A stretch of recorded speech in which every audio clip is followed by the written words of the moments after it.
Saludos amigos y amigas de este su canal, el Guía 648. Estoy seguro que eres uno de los miles de millones de usuarios que prefieren el navegador web de Google, en esta ocasión el Google Chrome, y por ende desean las últimas actualizaciones, ya que esto es un paso importante porque nos protege de las nuevas amenazas, los fallos en el sistema y nos da una infinidad de herramientas nuevas para su uso. Si este es tu caso, que desea la actualización, te lo explico de la siguiente forma. No te vayas.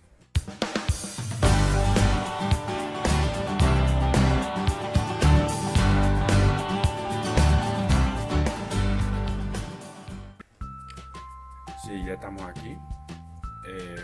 Antes de continuar, le explico de que Google Chrome en la mayoría de veces se actualiza automáticamente, pero en otras no.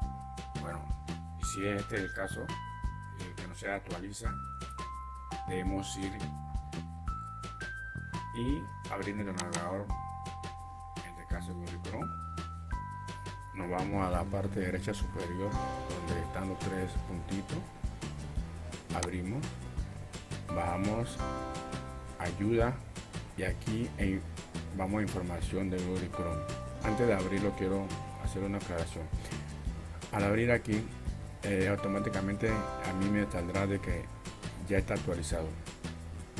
Ustedes, si no lo tienen, que debe ser el caso, les saldrá automáticamente que lo está descargando la última actualización y se lo instalará tan pronto reinicien el navegador. Clarito. Seguimos. Información de Google Chrome, abro y automáticamente él va a buscar. Si no lo tiene, como le expliqué anteriormente, lo descargará y le dirá que lo instalará tan pronto reinicien el navegador. En mi caso ya está actualizado a la última versión, así que tengo todos los beneficios del mismo. Bueno, espero le haya servido. Dejen su like, su comentario, compartan el video. Cualquier consulta o cualquier video que desean le hago, le explique, estamos a sus órdenes. Le habló el Guía 648. Bendiciones.